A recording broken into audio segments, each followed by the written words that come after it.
मुग़ल बादशाह शाहजहाँ एक ऐसा नाम है जिसने आने वाली कई पीढ़ियों को मोहब्बत करना सिखाया। शाहजहाँ स्वयं मुसलमान थे और उनकी प्रजा हिंदू। उनकी प्रजा ने ऐसा साम्राज्य बनाया जो लगभग पूरे भारत में फैला हुआ है। आइए जानें शाहजहाँ के ताजमहल से जुड़ी कुछ ऐसी दिलचस्प रहस्यमय बातें जिन्हें बहुत ही कम लोग जानते हैं। दोस्तों, बात सन 1631 की है। मुग़ल बादशाह शाहजहाँ हिंदुस्तान की सरजमी पर अपनी बेगम मुमताज़ महल की मृत्यु का मातम मना रहे थे और उस मातम में एक धड़कन उनकी पीछे छूटी मोहब्बत की भी थी, जिसे आने वाली पीढ़ियों के सामने बेमिसाल के रूप में देना चाहते थे। मोहब्बत के बाद उनका दिल यदि किसी चीज़ में लगता था तो वो था आर्किटेक्चर। इमारतों के लिए उनका परफेक्शनलिस्ट जुनून आजीवन बरकरार रहा। मुग़ल बादशाह शाहजहाँ ने अपनी तमाम दौलत अपने उस ख्वाब के नाम कर दी थी जिसे हम ताजमहल के नाम से जानते हैं।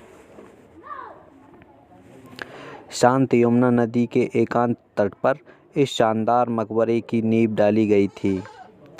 जिन हिंदू कारीगरों पर शाहजहाँ राज करते थे, वे अपने पत्थर तराशने के हुनर के लिए बेहद मशहूर थे।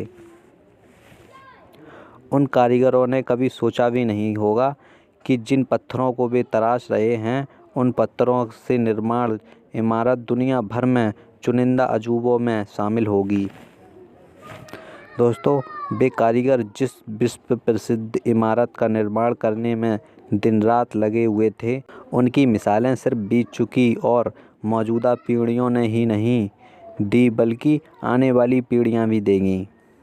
ताजमहल को बनाने का पैगाम इतना विशाल था, आगरा शहर की जमीन पर पूरा शहर उतर आया था। उस अनोखी इमारत के निर्माण के 20 साल तक 20,000 मजदूर लगे रहे थे।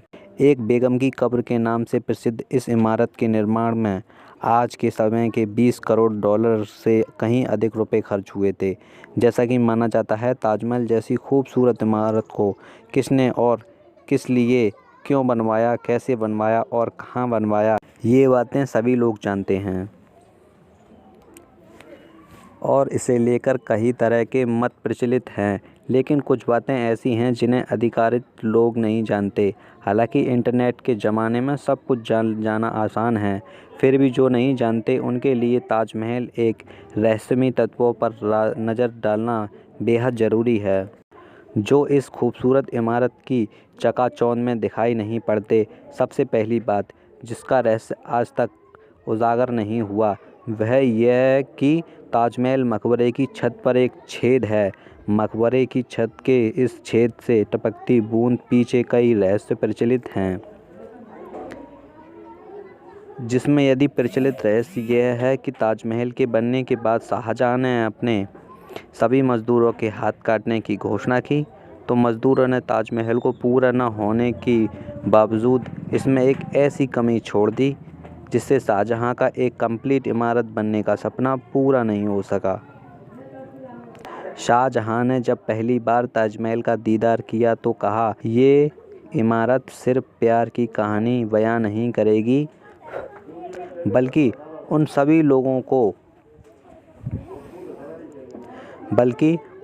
लोगों को दोष मुक्त करेगी जो मनुष्य का जन्म लेकर हिंदुस्तान की इस पाक ज़मीं पर अपने कदम रखेंगे और उनकी गवाही चांद तारे देंगे।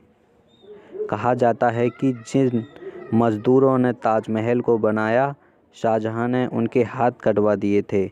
लेकिन इतिहास में वापस लौटा जाए तो ताजमहल के बाद भी कई इमारतों को बनाने में उन लोगों ने अपना योगदान दिया जिन्होंने ताजमहल बनाया था।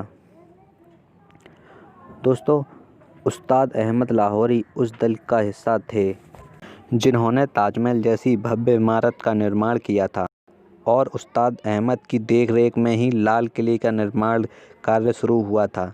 यदि ताजमहल की मीनारों पर गौर किया जाए तो आप देखेंगे कि चारों मीनारें सीधी खड़ी न होने के कारण झुकी हुई खड़ी हैं।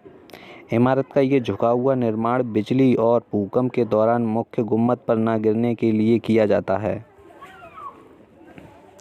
कुछ लोग तो कहते हैं कि चारों मीनारें हुकूमत को झुककर सलाम कर रही हैं, इसलिए झुकी हुई हैं।